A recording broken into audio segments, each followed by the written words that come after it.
Kita akan mendengarkan firman Tuhan, namun sebelumnya kita akan berdoa. Allah Bapa yang bertahta di dalam kerajaan surga, Allah yang kami sembah di dalam Yesus Kristus, kami mengucap syukur buat anugerah-Mu bagi kami, sehingga dalam pagi ini kami boleh datang beribadah, memuji, memuliakan Tuhan. Dan kami akan mendengarkan firman-Mu ya Tuhan.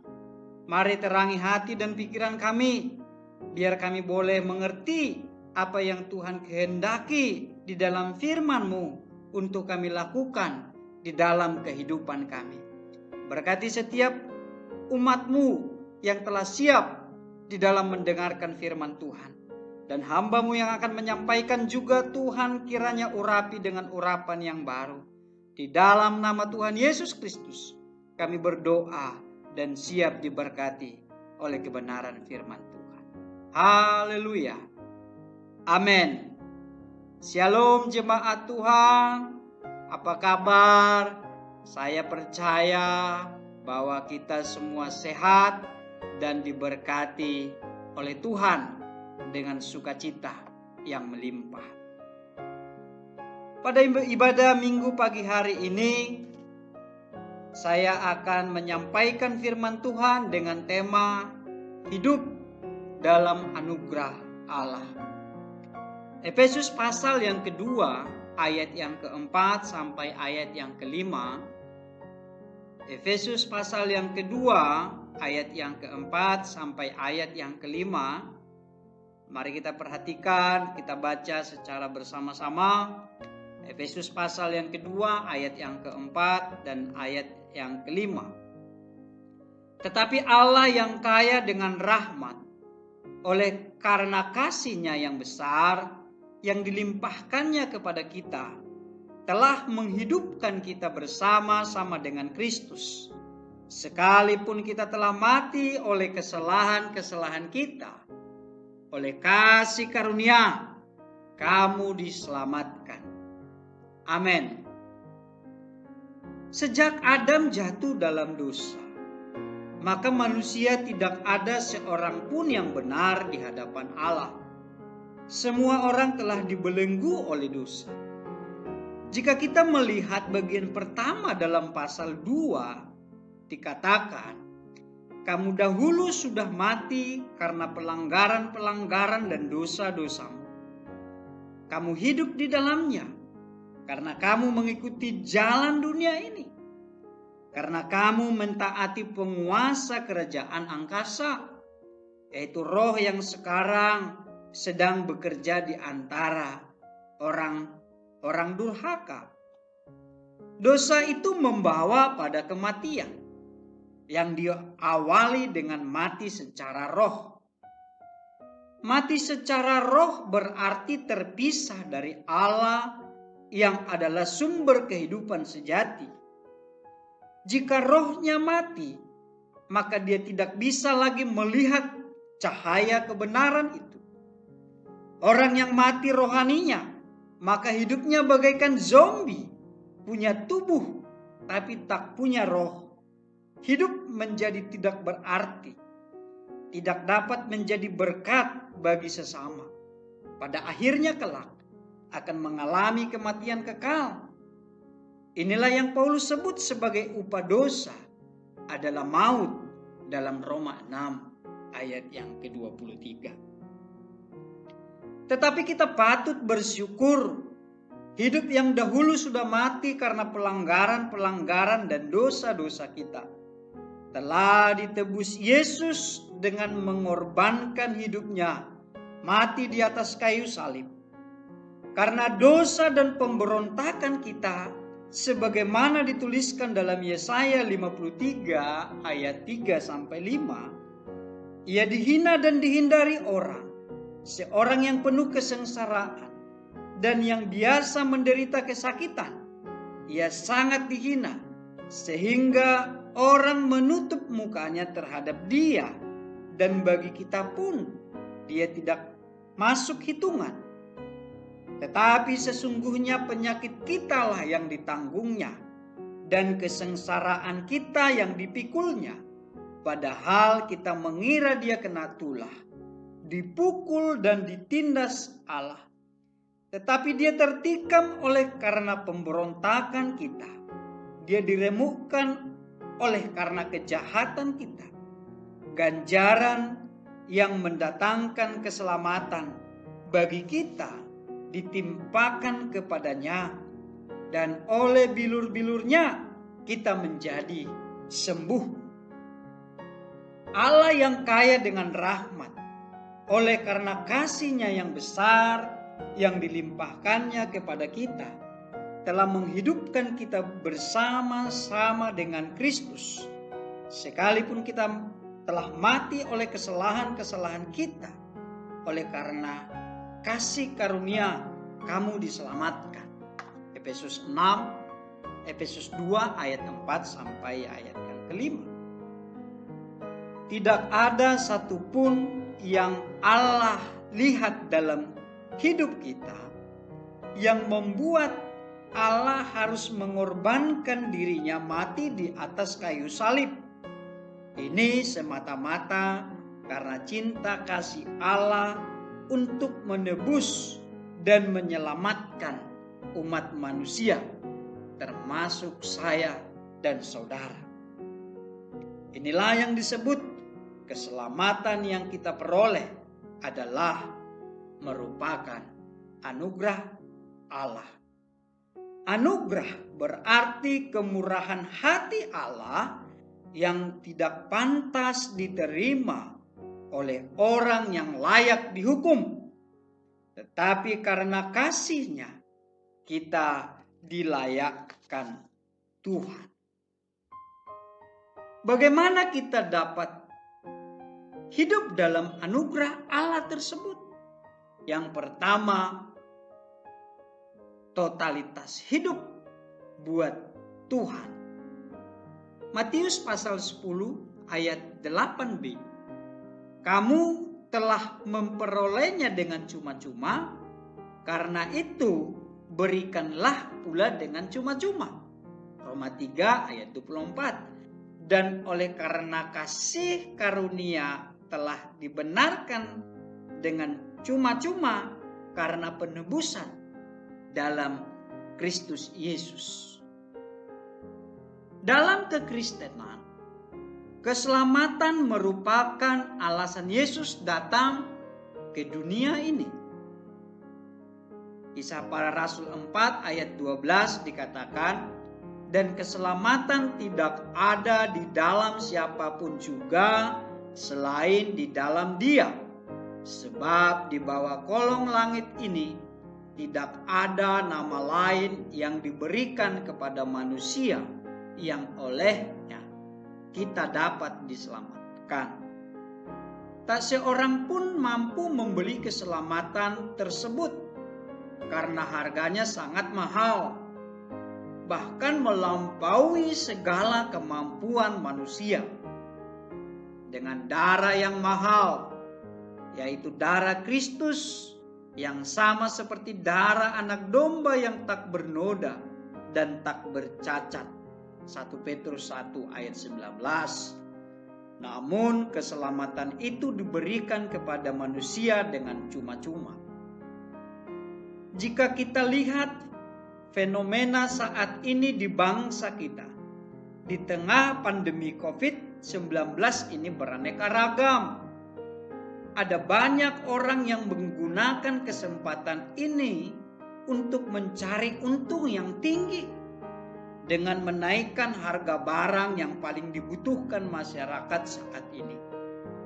Tentu hal ini bukanlah nilai Kristiani yang kita hidupi. Tetapi di samping itu, kita juga menyaksikan banyak orang, mulai dari pengusaha hingga masyarakat biasa, membagi-bagikan apa yang dibutuhkan masyarakat dengan cuma-cuma, seperti sembako, masker, dan lainnya. Saya lihat di media televisi ada tukang gorengan rela membongkar celengannya untuk dapat memberikan gorengan beserta lontong nasi dengan cuma-cuma kepada orang-orang yang membutuhkan.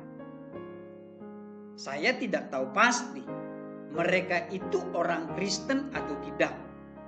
Namun, apa yang mereka lakukan merupakan nilai Kristiani yang Yesus telah ajarkan. Salah satu cara memberi respon terhadap kasih karunia Allah adalah dengan melakukan pekerjaan baik. Karena kita ini buatan Allah, diciptakan dalam Kristus Yesus untuk melakukan pekerjaan baik yang dipersiapkan Allah sebelumnya. Ia mau supaya kita hidup di dalamnya. Efesus 2 ayat 10. Pekerjaan baik dalam ayat ini diterjemahkan perbuatan-perbuatan yang baik, yang menerangkan gagasan yang baik sebagai kualitas jasmani atau moral, seperti mulia, patut, yang terhormat dan mengagumkan.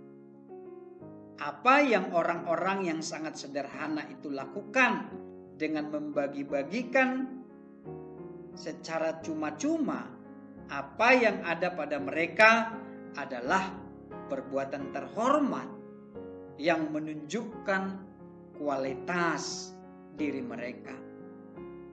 Yesus berkata, "Kamu telah memperolehnya dengan cuma-cuma, karena itu berikanlah pula dengan cuma-cuma."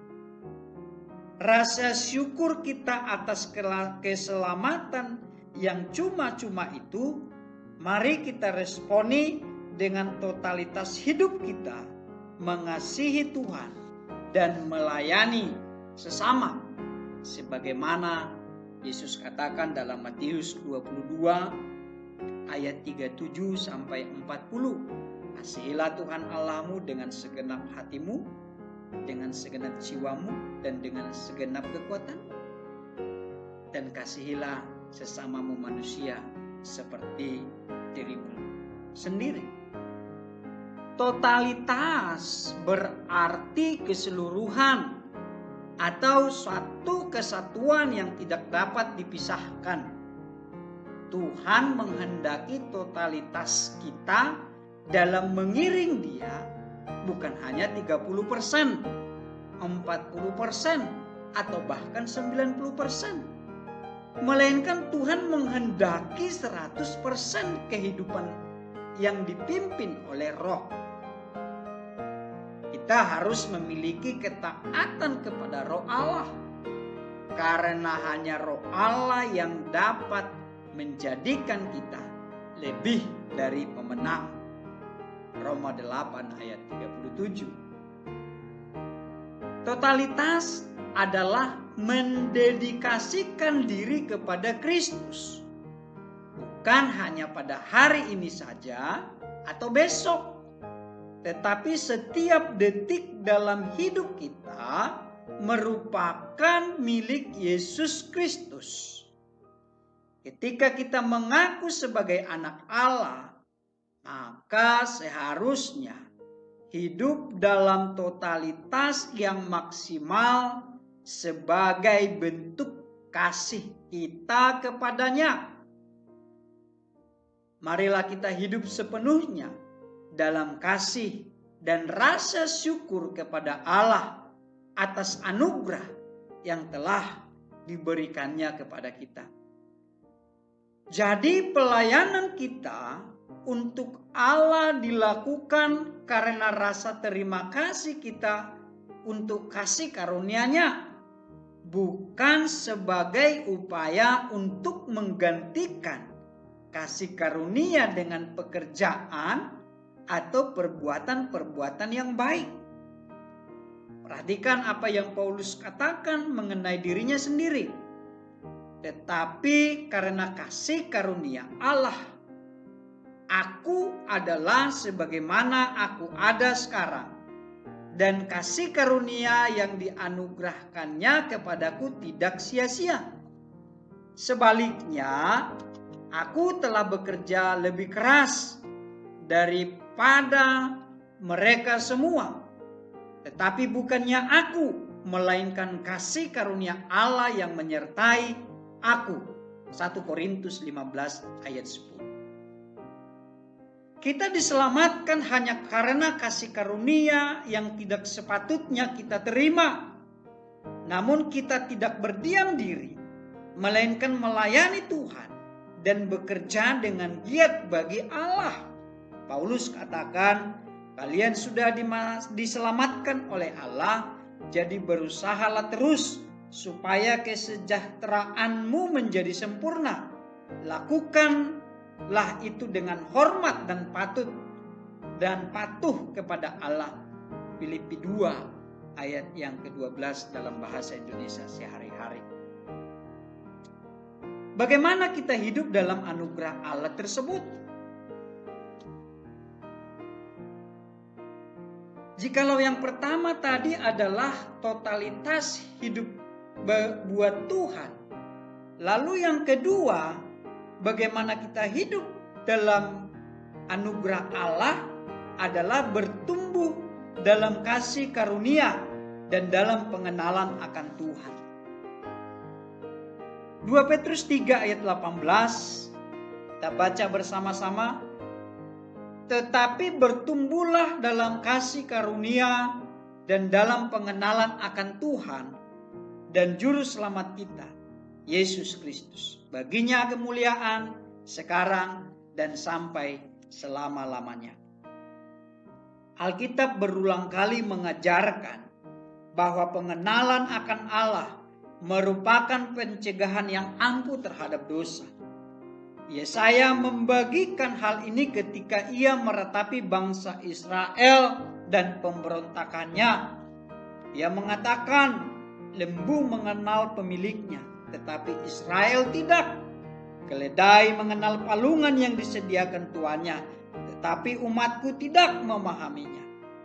Yesaya 1 ayat 3. Hal yang senada disampaikan Hosea bahwa umatnya binasa karena tidak mengenal Allah dalam Hosea 4 ayat 6. Kalimat tidak mengenal dalam teks lain disebutkan kekurangan dalam mengenal Tuhan.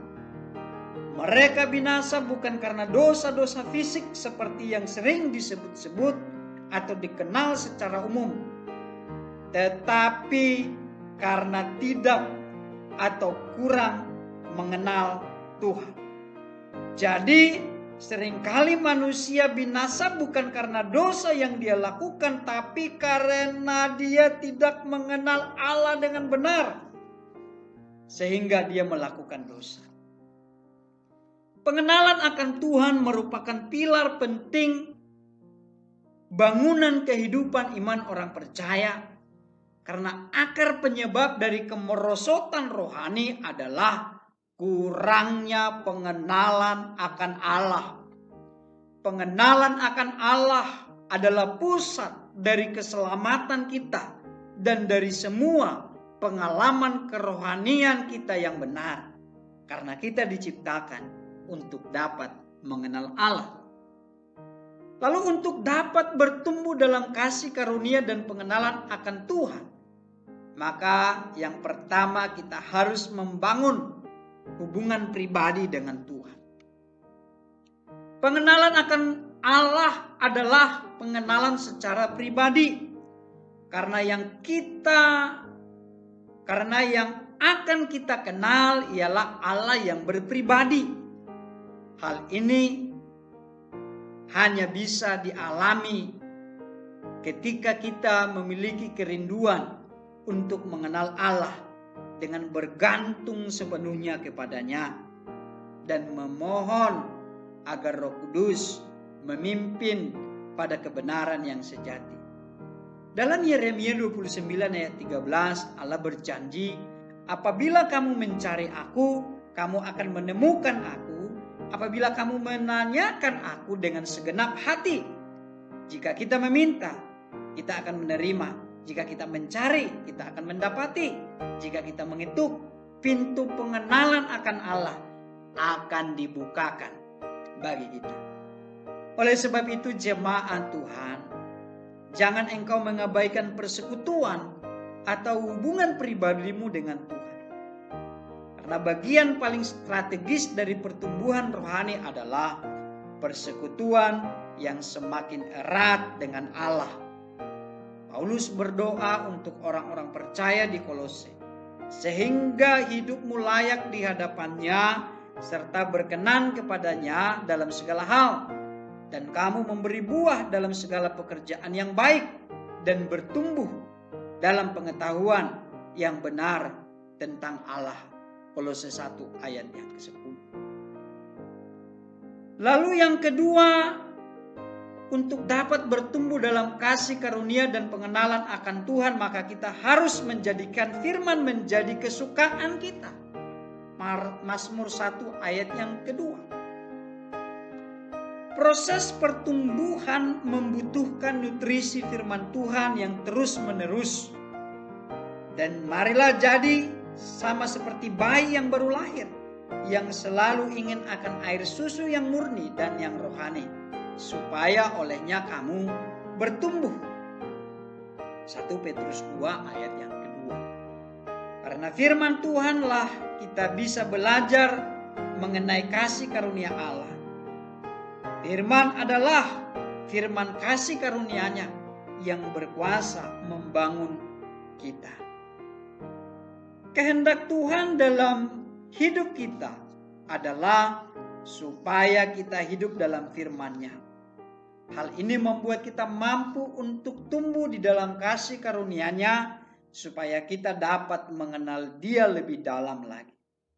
Marilah kita mengenal dan berusaha sungguh-sungguh mengenal Tuhan. Ia pasti muncul seperti fajar. Ia akan datang kepada kita seperti hujan pada akhir musim yang mengairi bumi. Hosea 6 ayat. Bertumbuh dalam pengenalan akan Tuhan akan membawa kita untuk memiliki hidup yang kekal. Yohanes berkata,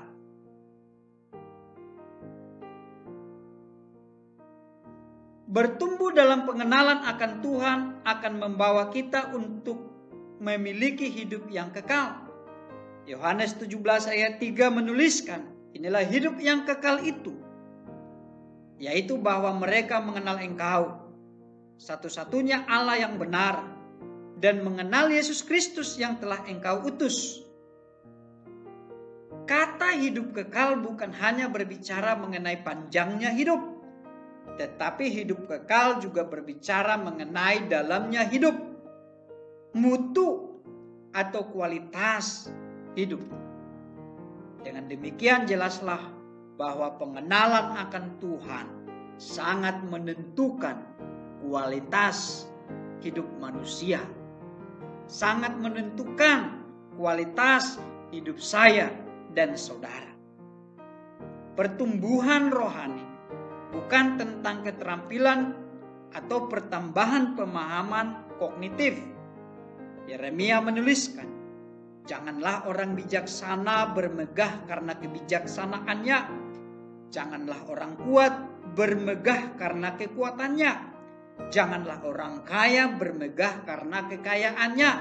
Tetapi siapa yang mau bermegah, baiklah bermegah karena yang berikut, bahwa ia memahami dan mengenal aku, bahwa akulah Tuhan yang menunjukkan kasih setia, keadilan, dan kebenaran di bumi.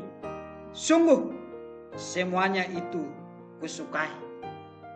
Yeremia 9 ayat 23 sampai 24. Orang yang bertumbuh rohaninya adalah orang yang mengandalkan Tuhan dan hidupnya selalu dilandasi oleh kebenaran Tuhan.